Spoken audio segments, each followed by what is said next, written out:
Gets the snap. He scrambles around, throws it back corner of the end zone. Santonio with a touchdown! Santonio Holmes! I don't know how he did it! What a throw! What a catch! What a game!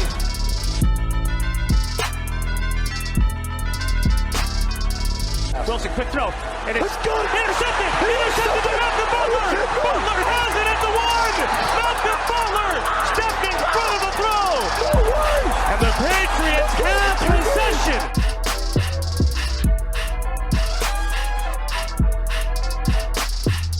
Tatum drives down and throws it down! Wow! Brown to Smart. Smart to Tatum. Sets, fires, three-pointer. Bang! Jason Tatum has electrified the crowd. Good evening, good afternoon, whatever time it is for you. My name is Joe Fanatics Sports, coming back to you with episode 13 of the JM Touchdown Show. And joining me today is Mike Kennedy of Mike Kennedy NFL. Now, Michael, what do we have to start off? Joe, it's been a couple weeks. Nice to see you. Has been.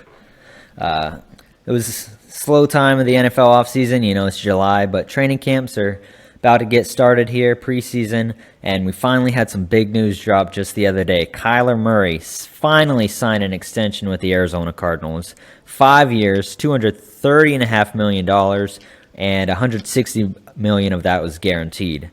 First takeaways, what do you got? Honestly, I am so 50-50 on this because you have to give Kyler the money. But that man is such a diva. I do not like his personality based on how this offseason has gone. I have nothing else to base it on, obviously, because I don't know the guy. I don't know much about the guy because, I don't follow the Cardinals religiously. But based off how he handled this whole extension thing and things of that nature, I really wasn't a fan of that. Yeah, you have to pay him, but this also, again, sets the market because he is now the second highest paid on an annual basis quarterback. So people like Lamar are going to have to get more. He got more than Josh Allen, who's a top 3 quarterback in the league at minimum. You could argue 2, depending where you put Rodgers, depending where you put Mahomes. I don't think you can argue 1, but in general, though, the Cardinals made a good decision doing this. I mean, as we all know, he has the same agent as Cliff Kingsbury, so I thought it was pretty obvious an extension was going to get done rather than a trade. However, I think it might have been a smarter decision to potentially trade Kyler and try and start off a new quarterback, but it also sucks because they have a win-now roster, not a rebuilding roster. So it's really a confusing situation to me because Kyler has had his limitations. He's gotten hurt the past, at least last season, and it's really hindered the Cardinals. As we all know, they started off undefeated, 7-0, and then they lost to the Packers on the night where Aaron Rodgers had no receivers. And from then, it just went downhill to the point where they got absolutely bundled by the future Super Bowl champion LA Rams in the wildcard round by, I think it was 34 to 11. 30, yeah, something like that, yeah. Yeah, like you, I'm kind of 50-50 on this. Like, I get it, but also I'm not fully sold on Kyler yet. I think he's in that tier of quarterbacks where he's good and he can get hot for a stretch, which you need to win. Like, we saw Matthew Stafford last year.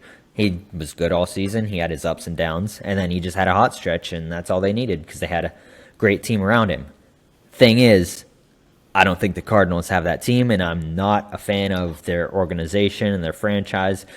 They fell apart down the stretch last year. They got worse this offseason, and they extended both Cliff Kingsbury and Steve Keim. So I don't see things changing there much soon, and obviously neither of us have faith in them. So it's kind of like a prove-it deal, but more so the franchise rather than Kyler himself, because he didn't play well down the stretch last year, but I think it was mostly a Cliff thing, because this has gone back to his time in college. Cliff Kingsbury sucks so bad. And I usually tend to side with the quarterbacks in these situations anyways, because they're the ones on the field getting it done, but Cliff especially, like, we've seen this so many times. I mean, I do not like Cliff Kingsbury. Ever since he's been hired, we got to remember he had a losing record as a college coach. That is really hard to do. And who was his quarterback again? Patrick Mahomes. I think I've heard of that guy. Indeed, yes. But having a losing record as a college coach is really hard because the reason why I don't like college football, everyone's winning. Everyone's scoring a lot of points. Everyone's doing this. Blah, blah, blah, blah. you have a losing record, you don't deserve a job in college. Never mind the NFL. Yes, and he went straight from head coach to head coach, not even like coordinator, route. assistant, anything like that. Yeah, like, I mean, yeah, sure, he brought a nice spread offense, but I mean, it falls apart every year. Every year it's falling apart, and their defense is horrendous. I mean, they got old J.J. Watt, young games. Isaiah Simmons. Yeah, exactly. Excuse me. My fault. But I don't like where the Cardinals are going. I really don't. I have no faith in this year. I don't think they'll be a playoff team. We mentioned that a couple episodes ago, and the team's most likely to miss the playoffs that made it last year. Neither of us have confidence in this team. And I think the question when you have to extend a quarterback like this is always, do you think they can elevate a lesser team to the promised land? Because with a deal like this, inevitably the team is going to get weaker with the quarterback taking so much of the cap. So that's the reason why the quarterback on a rookie deal Did you say one of the sound effects? That was my text tone on my phone. But yeah, like the reason the quarterback on a rookie deal is such a prized possession because the team's going to get worse. So if the answer is yes, you extend him. No, keep throwing shots in the draft like we saw with Baker Mayfield. They didn't extend him. He wasn't the answer. Kyler's like right on that line, in my opinion. And for them to do this deal after 3 years is kind of a bold move. Like, he was drafted after Lamar, and I think Lamar's been much better, and he's still not signed. So he's just rubbing his hands waiting for his deal. Can I say one thing? No, you can't. The Baker Mayfield thing. I got in an argument with someone on TikTok because this guy was like, he was grading Cleveland sports #1 overall picks since like 2000. He gave Baker a D-, and I was like, dude, you don't deserve a platform at all. Like, that is the stupidest thing I've ever heard. He's like, and he was like, from someone who's also trying to create sports content, you really shouldn't be saying that. Like, you have to learn to respect other people's opinions. I go, come on the podcast, we'll argue. I said, come on our podcast, we'll argue about anything. And because I know that I'm definitely smarter than this man if he thinks Baker Mayfield's a D-. So if you have a bad take, you have a bad take. You have to earn respect. I remember there was like someone last year who was talking about Sam Darnold was going to lead the Panthers to the Super Bowl in a YouTube video. I was like, this is a horrible take. Was that real, or was that like... No, it was a real take. Like, they were fully believing in Sam Darnold. I will say one thing. I thought Sam Darnold could be a viable starter, not like a Super Bowl quarterback, but I thought he could be like a Teddy Bridgewater where like he'll go places, start for a while, and then eventually become a backup like he did. I don't remember. I really don't remember where he signed this offseason. Who, Teddy? The Dolphins? The Dolphins, yeah. Yeah, but like, I thought he could be something like that, but nah. He just was not good at football after the first I thought he was at best 30th best starting quarterback in the NFL, and that seems to be proven the case. Hey, someone's got to be, so. But I wanted to mention about the Kyler Murray deal. It's kind of funny. Oh, yeah, sorry for randomly bringing that up. It's just, you said it Baker. Makes the podcast interesting. Yeah, exactly. But he got $46.1 million per year, which is really funny because Deshaun Watson got 46.0, and you know that they did that just to prove a point, like the 0.1. But I think one area the Cardinals did do well is that Kyler only got $160 million guaranteed after Deshaun just got Josh Allen. Yeah, Deshaun just got $230 million guaranteed. Whenever these quarterback deals come out, we always assume like that's the new standard. He just said the standard every quarterback's going to get fully guaranteed contract, especially since it was Deshaun Watson who's, wild card. But no, he only got a fraction. So, I mean, good for them on that respect, I guess. It's still a huge sum of money, but it didn't fully break the bank like probably would have expected them to. Yeah, I mean, I'm going to give this contract a C. Not bad, not great. Because, I mean, like you said, they didn't guarantee everything. But you also don't know what your team's going to be like in the next 5 years. You really don't. Obviously, that's with every situation. But I'm saying specifically with the Cardinals, given how they are right now, like I don't know how to feel. Because they just traded for Marquise Brown. They have a good offense. Maybe outside of running back. Because, James Conner's. So, like, I'll get you Pro Bowler James Conner. Pro Bowler. That was us before. That was us with all-star starter Andrew Wiggins until he. We don't want to talk about that. I don't either. I do not either.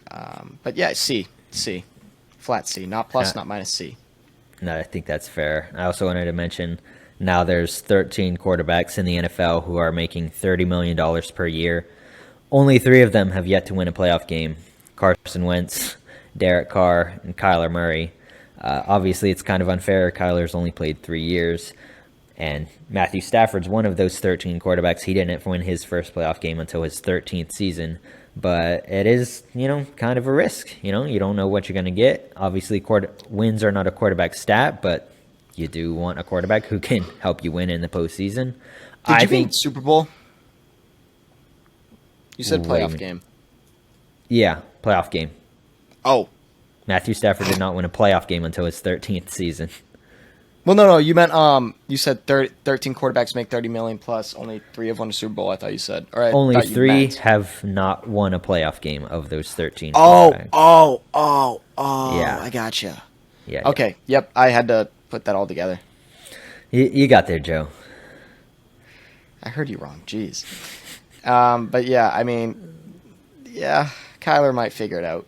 Just when Cliff Kingsbury's gone, he'll figure it out. I think at least he's the type of guy who can win in a variety of ways. He improved as a passer last year.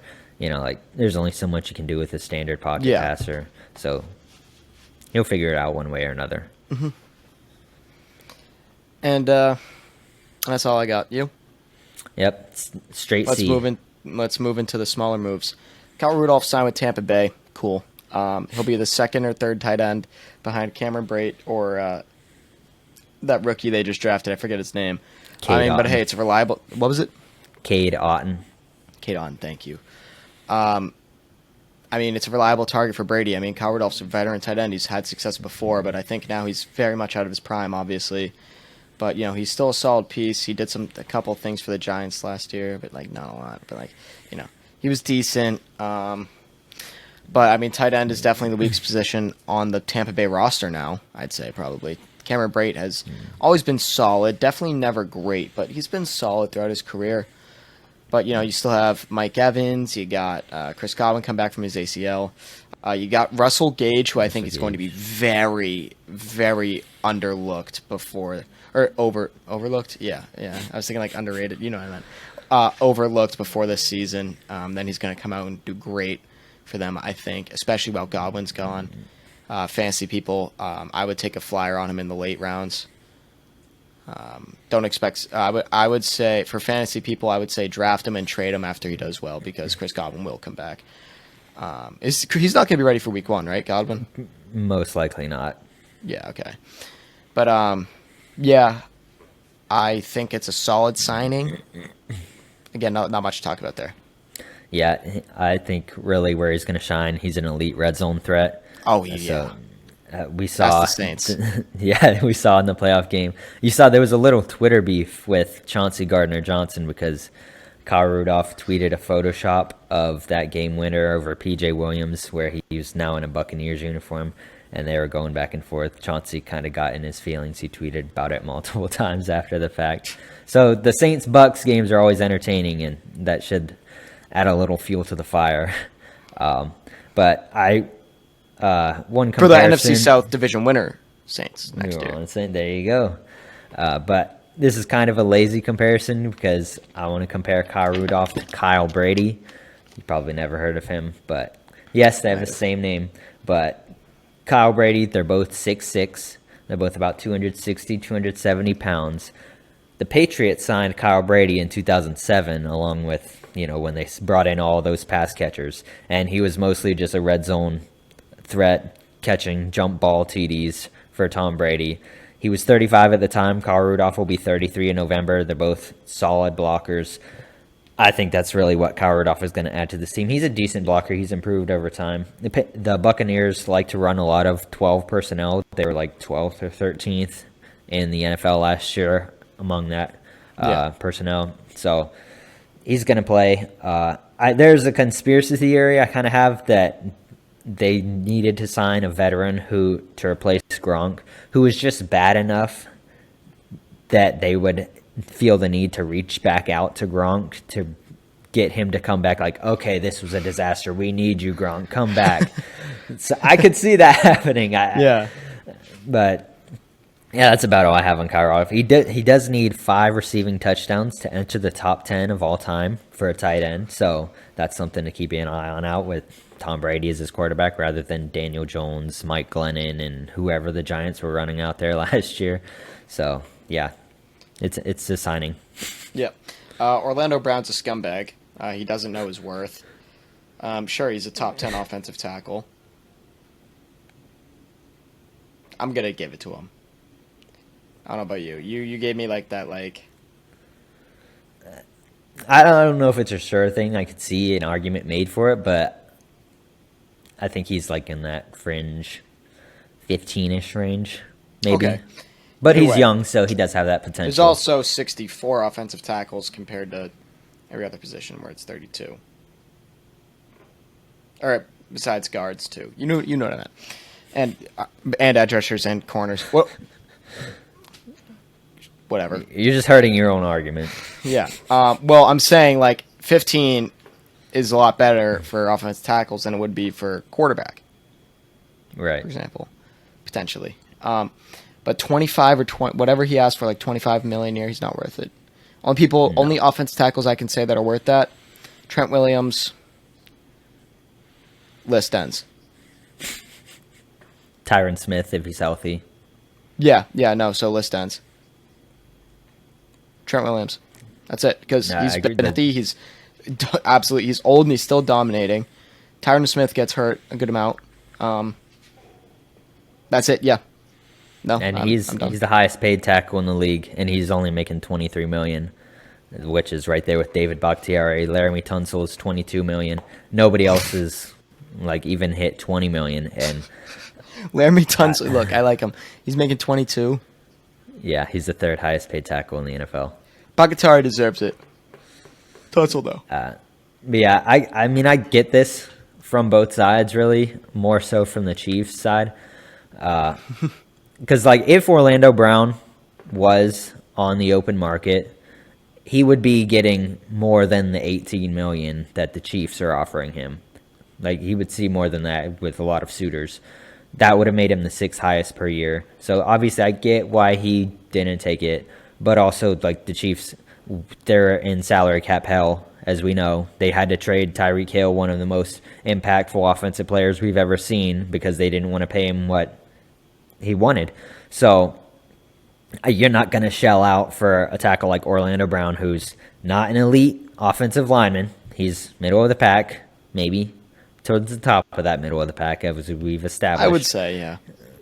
Like his PFF grades, I know it's not the end-all be-all, but they went from 67 to 72 to 76 to 75. He ranked 23rd among eligible tackles last year. Better than that number, but not great. Good run blocker. I've mentioned before, and with the Chiefs, like that's not really what you need him most for. Yeah. But we've talked about how with offensive line, more than anything, you just don't want to have a weak link. Yeah. Like an elite player doesn't matter if there's a weak spot that defenses can exploit over and over. You want like 5, 6, 7 maybe solid players for to come off the bench. So paying a solid player, elite player money just exacerbates that problem even more. Christian Kirk.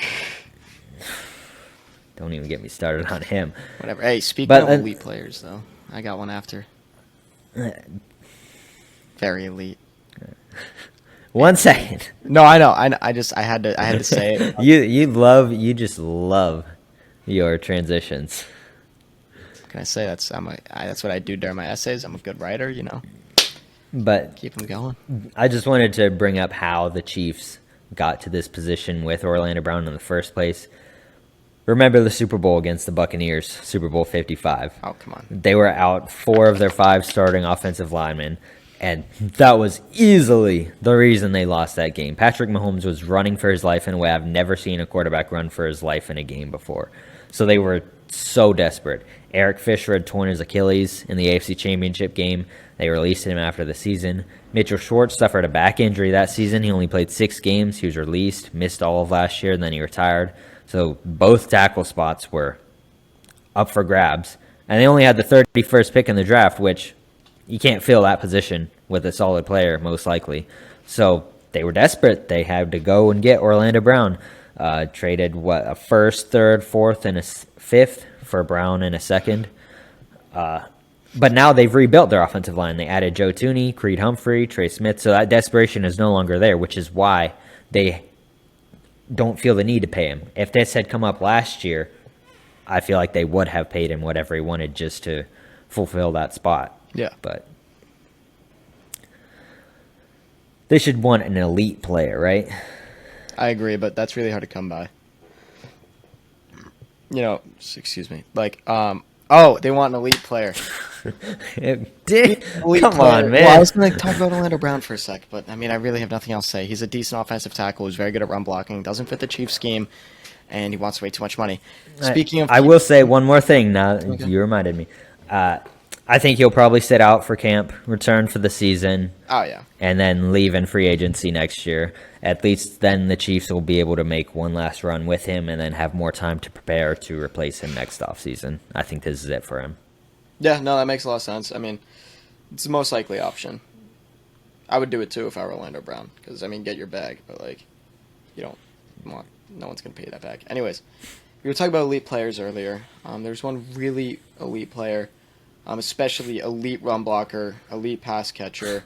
You probably think I'm talking about a tight end. No, I'm talking about Nikhil Harry, wide receiver, formerly of the New England Patriots, now of the Chicago Bears. We drafted him 32nd overall in 2019. That's all he's ever done was get drafted.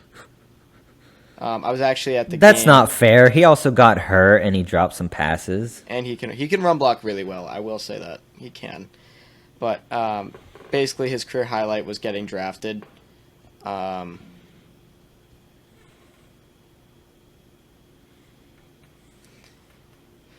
sorry. I want a moment of silence for us Patriots fans. I know you're not one, but... All right, so Nikhil Harry, guy's an absolute bum. I know why if we were like any other if I was not a Patriots fan, I wouldn't talk about this. I literally would have just been like, why are we even talking about this? Literally though, Nikhil Harry was the worst football player I've ever seen for a wide receiver at least. And I had to deal with Aaron Dobson, who was weird. Yeah. He wasn't bad, but he was just he wasn't good at anything. I went to my only football game I've ever been to was his rookie year, us versus the Chiefs at Gillette, where he got a touchdown, but the refs made one of the worst calls I've ever seen, saying he stepped out, but he was literally a foot inbounds. Do you know that play at all? Yeah, that's what he's most famous for is that play. That was a touchdown too. That literally was a touchdown. It was crazy. I don't even follow Patriots fans on Twitter, and I still see them constantly crying about that play on Twitter. I don't care anymore because, that was 3 years ago, but, it was dude. I don't care. I promise I don't care. If we win that game, we're in a bye, and then we don't have to get bundled by the Titans, and then... Maybe win a Super Bowl, maybe Tom Brady stays. Yeah. If we beat the Dolphins, whatever. I'm done. I don't care about Nikhil Harry. Guy's a bum. I will say, all this, he has a legit chance to play in Chicago because Byron Pringle is currently slated to start opposite Darnell Mooney. I will say this. This is the Bears' first attempt at helping Justin Fields, and it's Nikhil Harry. That really says it all. The Bears are also an incompetent franchise. What, what can they do? It's terrible what they've done, but draft someone other than a 25-year-old slot receiver. They also who's mostly did not a kicker have their first-round pick this year. They're going to be one of the worst teams in the league. That's one of the guarantees of the season. Yeah. I can put it down on paper right now. They're bottom 5 team in the league. I just feel so bad for Justin Fields. probably bottom 3. Well, I mean, there's also, the Falcons are going to be terrible. The Seahawks are going to be terrible. I mean, they might be right in that group with those 3. But I also want to say, this is not hindsight bias with Nikhil Harry. Plenty of people thought it was a terrible pick at the time, like Patriots fans, objective analysts. I wanted DK Metcalf so bad. He's much in the same vein as Laquan Treadwell or Josh Doxson. Hey, Laquan Treadwell at least came back in the league and was a little bit productive with the Jaguars. A little bit. Who else do they have to throw to? But anyways, he was a terrible pick, even if he came back 6 years later and had a couple touchdowns in a couple game span. But Josh Doxson, you can't get sucked in by these fancy jump ball contested catch receivers. They're in these situations because they can't get open. Nikhil Harry could not get open in college. He could not get open in the NFL against tougher competition, and only now he couldn't use his body to physically dominate over the competition. He went ahead of Deebo Samuel, A.J. Brown, DK Metcalf, Deontay Johnson, Terry McLaurin, Hunter the only receiver he didn't go above was Marquise Brown. That's all you have to say. But I'm saying this was such a loaded receiver. No, I know, but so many options. I don't want to hear it. Okay, that's all I have to say. And the top 2 were the most drop prone. What? The 2 who went in the first round are the most drop prone of the entire group. Whatever. All that said, I will give him a little credit here. He was kind of behind the 8 ball his entire tenure. He had an ankle injury in camp as a rookie, so he was on IR until November. Difficult to catch up at that point of the season. And it's also difficult for him to catch a ball, but continue. I'll give him props where it's needed. 2020 offseason. No, listen. I'll meet you on here.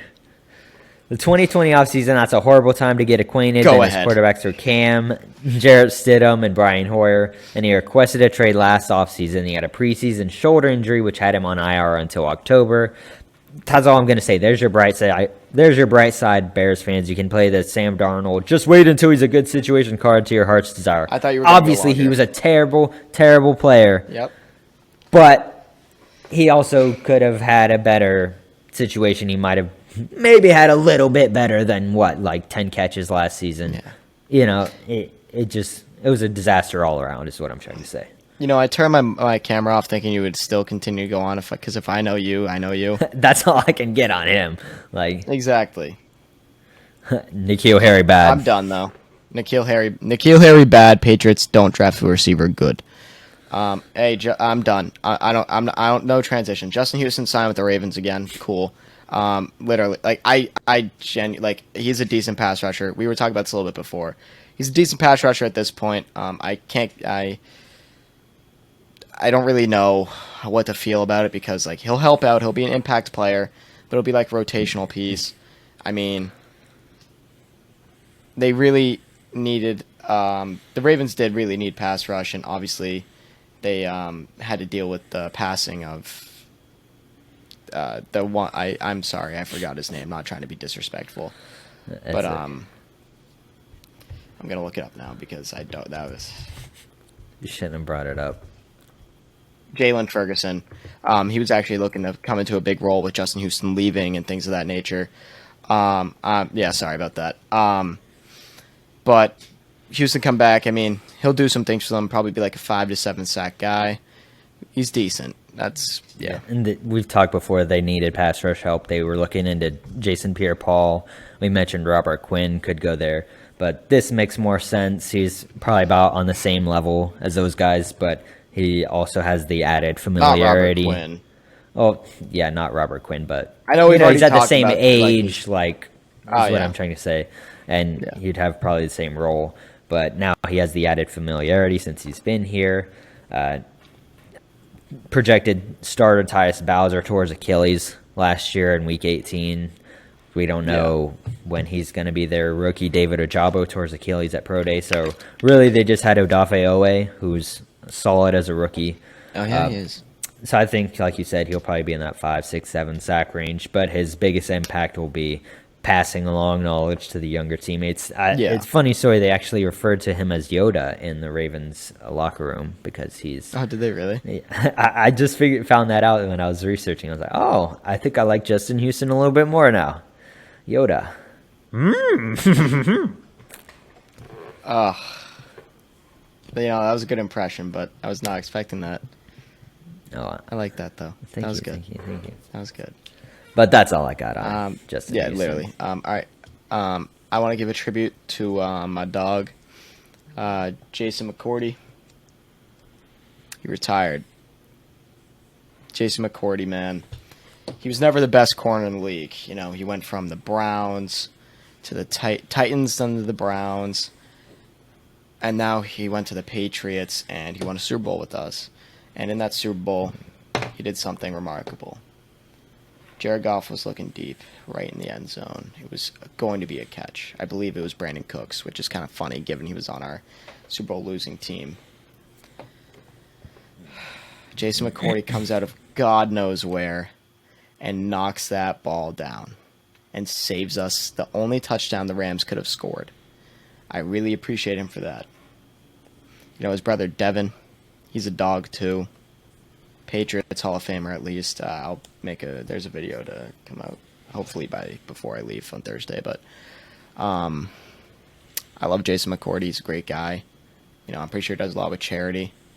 Then he went to my second favorite team, the Dolphins. So, yeah, this was a very monotone thing, but it's because it comes from the heart. You know, he's a dog. DAWG dog. Yeah. Guy. Yeah. But again, Jason, he was a great player. Not great, but he was a great. You know what I mean when I say that, Right. He's one of those dog. solid players throughout his entire career. And he was the unheralded member of the McCourty twins. He was a sixth rounder who had to work all his way up in. He was with the Titans, not, a national spotlight team like the Patriots. And then he was with the 0-16 Browns in 2017, straight to a Super Bowl champion the next year. So that's got to feel good going from that to that. Oh, yeah. And, yeah, he was really solid. He had 8 seasons of a PFF grade of 72 or above, which is where they consider good. That's green means good. Yeah. And he signed a 6-year, $43 million contract in 2012, and then he had a career-high 81.4 grade. He was 9th best in the NFL that year. He was a really super solid run stopper, one of the league's best at the position. He's just a really solid player. And now, though, this makes Devin sit alone as the oldest defensive back in the NFL. They had tied for the spot previously, obviously. But now he's joining Good Morning Football. It seems like a lot of players are joining media these days as soon as they retire. So good for him, I guess. He seems to know what he wants to do after football. You're telling me the oldest DB is only 34? That's Hard to crazy, believe, right? But yeah, hey, good for him. I love the guy. It's always been fun to watch. And, that Super Bowl play really hits home. You got anything? Nope. I think we hit on everything.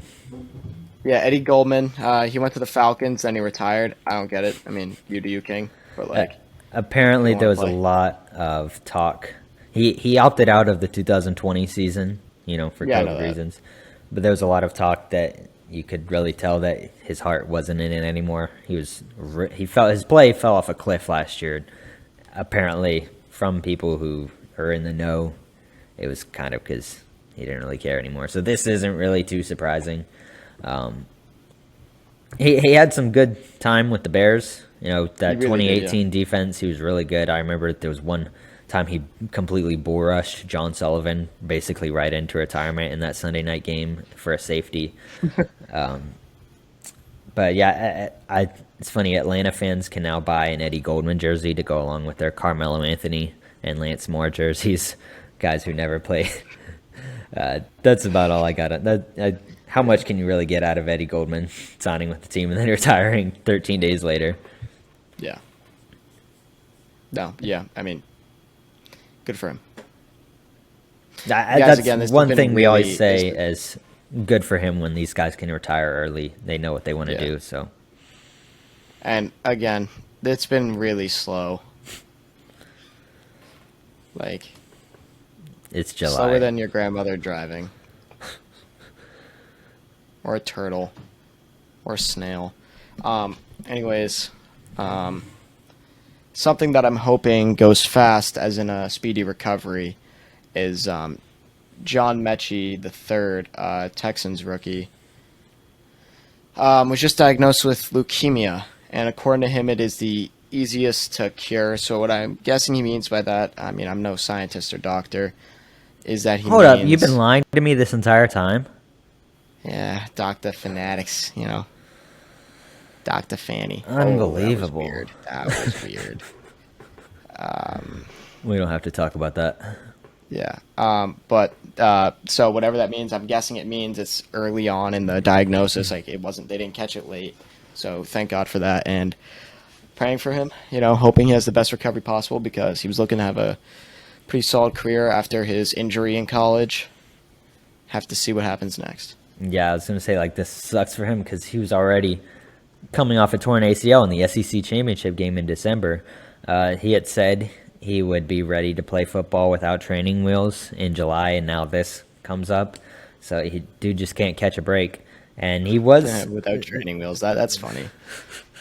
He was slated to start this year because the Texans just have Brandon Cooks, Nico Collins, Chris Conley, Philip Dorsett. Like, there's not a lot of competition there. So, and they traded up to get him, too. So they clearly had a lot of high expectations for him.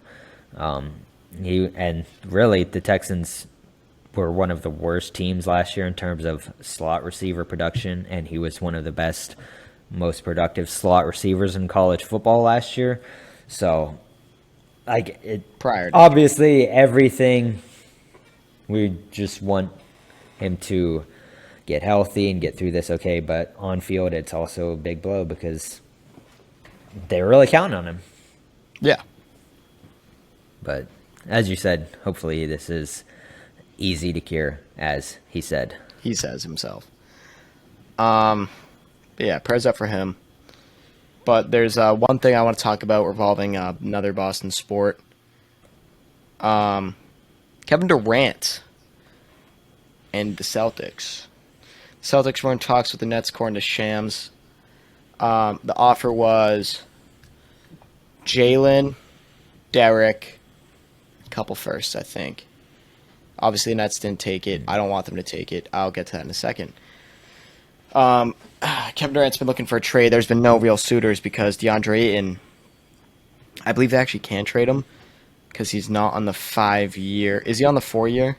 I think you're right. They can. He's not on the 5-year rookie extension, so I think he actually is eligible to trade, but the Nets want Devin Booker. So that's not going to happen no matter what. Then you got the Heat, but why would the Heat do it? They would just be like the same team because you're getting rid of Bam, you're getting rid of Tyler, you're getting rid of a couple other pieces like Gabe Vincent, probably Max Strus. It's like, yeah, you get Kevin Durant, but you're losing all of those other pieces that are very valuable, like Bam Adebayo, like Tyler Hero, even with his playoff inconsistencies, and Bam Adebayo going into a pit. Not a pit. Well, you know what the saying is. Falling off a cliff. Jesus. Yeah. All over the place, man. Yeah. What happened to the co-host guy? No sound. That wasn't a bad take. That was just you misspeaking. Whatever. But it would be stupid for the Heat to trade for him, be stupid for the Suns to trade for him, and I think it would be stupid for us to trade for him. See, like, timeline-wise, he fits the Suns because you have older Chris Paul who's trying to win a chip now. He fits the Heat in a way because Jamie's not young, but he's not old. He's like, what, 31? They're close to the same age, honestly. But the Celtics, he doesn't fit us at all. No. Yeah, our oldest player is Al Horford, and he's like our 4th or 5th best player. You know? Yeah, I think this would and be we just got Brogdon, we just got Gallinari, and we have to build around Jalen and Jason. Guess what we did this offseason? We did that. Why trade our the best second option in the league? Filling being a pure second option because there's people like Paul George, but he's a 1B. There's Anthony Davis, again, 1B. Stuff like that, you know? But as a pure second option, Jaylen Brown's the best at that. But then there's so many confusing situations where there's like two superstars, like Kyrie, KD. But I mean, Kyrie barely plays half the year, so I mean, whatever. But you know, why would you trade him, who's only 25, for a 33-year-old Kevin Durant? You're going to get 5 years out of when you can get 8 to 10 to 12 years of Jaylen Brown. More of a chance to win a championship there than if we were to trade for Kevin Durant. Yes, Kevin Durant is better. We all know that. He has 4 years left on his deal. I know that. But he's getting paid a lot more money. He's a lot older. I don't think it's worth it. No. Especially with Kevin to give up other pieces like Derek White, who I do hate, but he is valuable at times. Probably Grant Williams, and my God, I would be so pissed just because he's hilarious to watch. But he's actually an impactful player. He's really good at defense. You probably have to give up like maybe J.D. Davidson, you know, the young guy. Just picked him like the 55th, 54th pick in the draft, which is wicked late, but you know. Wicked. Shut up. All right, Florida man. What's a Florida man done today? I'm not even from Florida. I just live here. Well, still you live there. Let's look up. I'm gonna look up Florida man. Anyways, I'll talk. Florida man drives stolen truck to Space Force base to warn of battle between aliens. There is no way. You can't pin that on me. Oh my God! Look at this guy too. I wish I could show it, but I can't. Read it then. Well, Describe his picture. His picture's hilarious. Describe it, Joe. So he looks like he's like 50 to 60, smokes cigarettes heavily, has a buzz cut. I think no, he's clean shaven, and he's giving you like the devil eyes, like looking up at you like this, at the camera like that. I don't know. The guy looks like a crackhead, but yeah. Do you want Kevin Durant? No, co-host guy. Bad co-host guy. Bad take. That's for you going off on a Florida man rant. But no, I do not want Kevin Durant. Like you said, 33 years old. He's making over $50 million a year. The Celtics were up 2-1 in the NBA Finals against one of the greatest dynasties we've ever seen with their young core already. Why would you completely destroy all that chemistry, get rid of all these young players for a 1 to 2, 3 year window when you have this extended, like what other team is there in the NBA that you can compare to the Celtics is homegrown with all these young players growing together? The Warriors is basically it, right? Like Jason, Jalen, Marcus, Robert Williams even. And now you finally got players to round out that bench, which was one of their biggest weaknesses last year with Brogdon and Gallinari. Now Derek White still. Now you'd get rid of all those players, plus Jaylen Brown, who's been an all-star, just to get one player who's you can't count on him to stay healthy for a full season. He's also the had Celtics the Achilles, are the team had that a foot injury. You never know, that could come back. And they're the one team who shut him down in the playoffs last year. So even at the highest stage, he couldn't elevate his team last year. So who knows what you can count on? This would just be a major step back for the Celtics. Great as Kevin Durant still is, you can't do that. No, you can't. And too much money. He's way too old. I mean, obviously he's a top 5 basketball player in the world, probably top 15 of all time, minimum. Honestly, I don't know. You know what? That's something that's really confused me. I don't know where Kevin Durant ranks all time, but like, I think he's right in that probably 10 to 15 range. Yeah, because like, I mean, yeah, he won those titles, and people are like, oh, they're fake. I'm like, well, they're not. But I know what you're saying. I don't know. I can't bring myself to want Kevin Durant. Maybe if it was 2016 and Tom Brady and Kelly Olynyk really could have convinced him to come, but not now. I can't believe they really sent Kelly Olynyk. And the funny story is they described to Kevin Durant in that pitch meeting with Jay Crowder and Kelly Olynyk how they were the one team to stop the Warriors. And he basically took that and was like, oh, I guess I'll go sign there then and help them out, fill that spot. So they kind of screwed themselves. I don't think they're ever in a legit chance anyways, but... No, we did. We were the second team. Right, but I don't think, I think it was kind of set in stone yet. Warriors were looking at him from like January. No, they were looking at him from 2015 even. Whatever. Pain. Past is the past. Yeah. Now let's move on to the future failure of this quiz. This is where the fun No, begins. it's not. It's never been where the fun begins. This is the funnest part. Come on. The most fun. Use the English. Come on now. That's a word. Look it up. Look it up. And I want you to apologize to the camera when you realize you were wrong. It was a word. So start the quiz. No, co-host guy. Bad co-host guy. Bad take. Okay. Kyle Rudolph. He was named Pro Bowl MVP in 2013 after catching 5 passes for 122 yards and a score. Starting the next season, the Pro Bowl handed out both an offensive and defensive MVP each game. Name the 16 players to win either since. This is the question. There's only one question, so. Jamal Adams. Jamal Adams, you are correct. I knew that one. Oh, Christ. Revis. Dude, I don't know who. OBJ. Odell Beckham Jr. is incorrect. Hopkins. Try Andy again. Dalton. That's the best you can do? No, it's not. Brady doesn't play in Pro Bowls. Lamar. Lamar Jackson. Correct. Mahomes. Patrick Mahomes is also correct. Kirk Cousins. Pathetic. Jadeveon Clowney. Charles Woodson. You can't win. Dude, I don't know who. Let's see. There are 1, 2, 3, 4 more quarterbacks. Rodgers. He doesn't play in Pro Bowls either. Yeah, I was just throwing a name out. Russell Wilson, for sure. That is correct.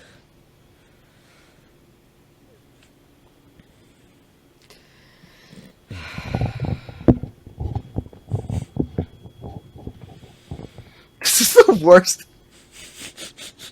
You're welcome. Dalvin Cook.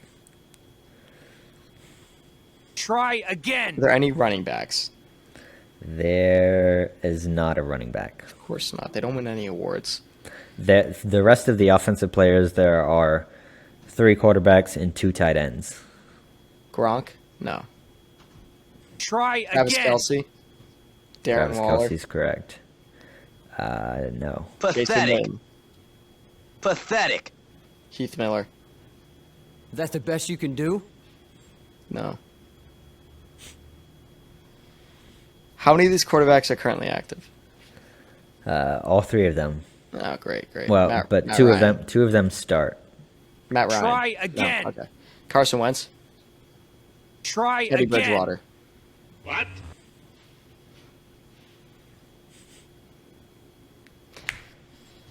Oh God, we're gonna have to look at some standings just to take a look at some teams. Starting quarterbacks. Derek Carr. Come on, man. Come on.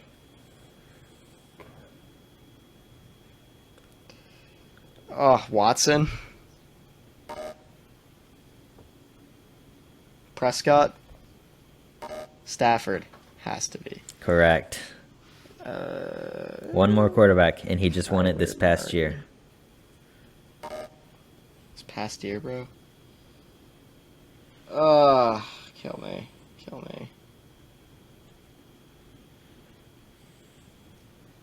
What? Herbert? Yeah. Justin Herbert. So now I have 2 tight ends. 2 tight ends and... Ray Lewis? 1 tight end. Who? Ray Lewis. What? Obviously There's he's 1 not- more tight end and 1 quarterback tight end, I'm who does guessing? not start anymore. Yes. Oh, that hurts. I'm. Oh. He played with the Titans. Oh, Delaney Walker. Delaney Walker. Jared Allen. No. I really Pathetic. thought I got that. So a backup quarterback now? Yeah. Matt Castle? No. He's not even in the league. I don't think. No.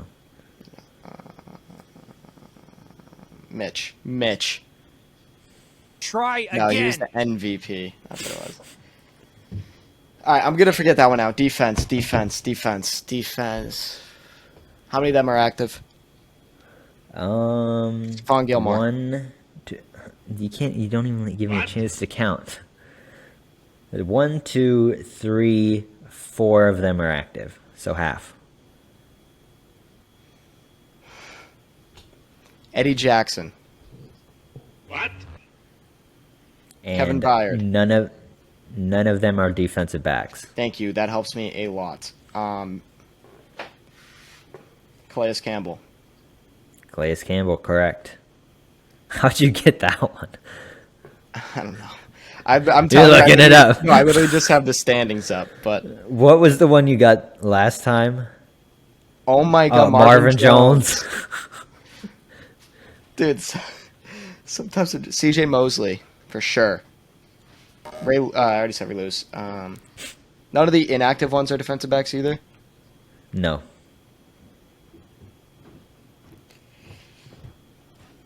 Deion Jones, Devin White, Levante David, Try again. No. Ziggy Ansah. Is that the best you can do? Nah, I thought that was a pretty good guess, man. Micah Parsons, Pathetic. Aaron The Donald. guy who won it this past year, I made a YouTube video on last season. See how big of a Mike Kennedy NFL fan you are. I have no memory.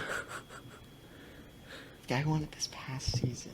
So he has to be a defensive end or a linebacker or a D tackle.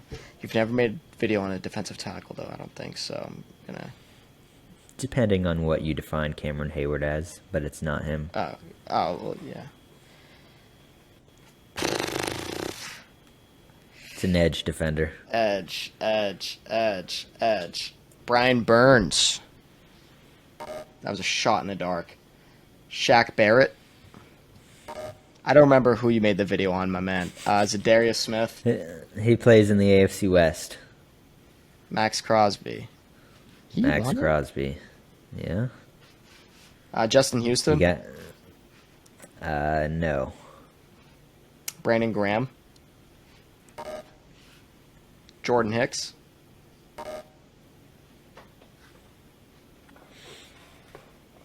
One of them signed a big free agent contract this offseason. AFC or NFC? AFC. NFC to AFC. That almost made me say Bobby Wagner. But One of those teams is wait, involved. he's now in the NFC? No, he went from NFC to AFC.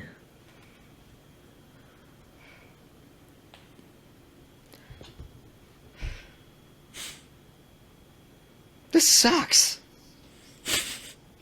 He may win back-to-back Super Bowls if we go by odds. What Rams defender? Left? He only spent half a year there.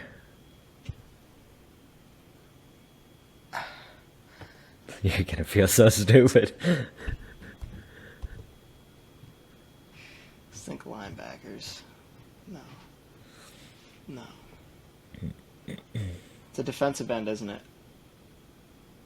He's an edge player. Von Miller. Yes, Von Miller. That would have pissed me off so bad if I did that. How many do I have left? How many active? You have 4 defenders left. One of them is active, and you have the backup quarterback.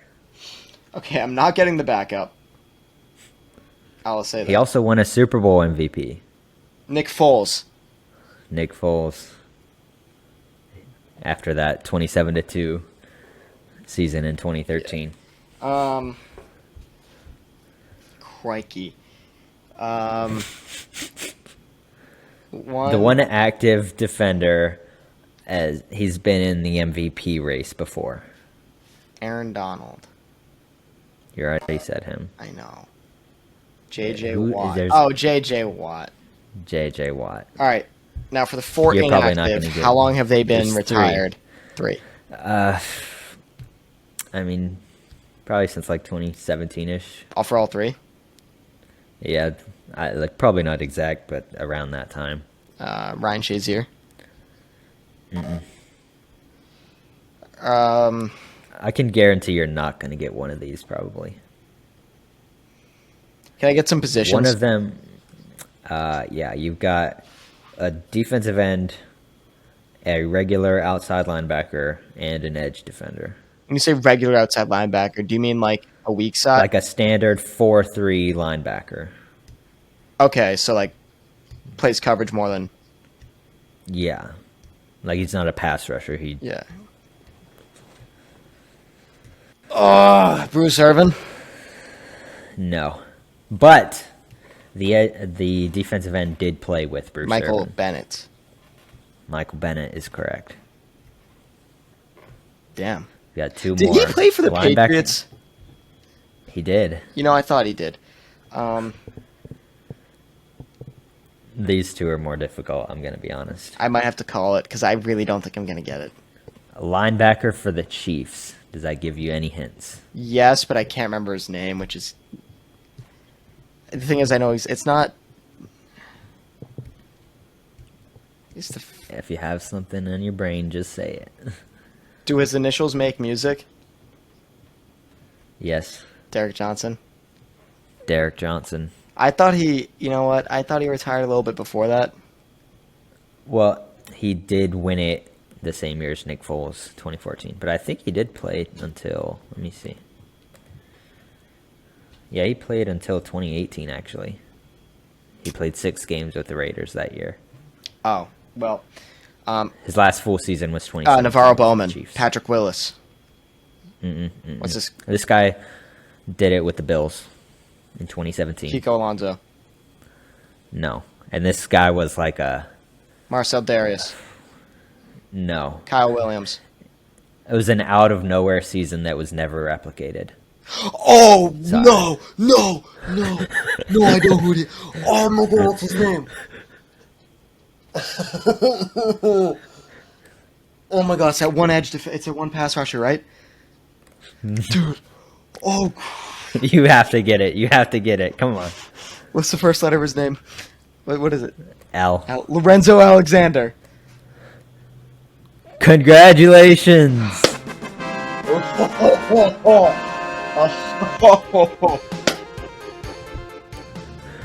I did not think you were going to get that.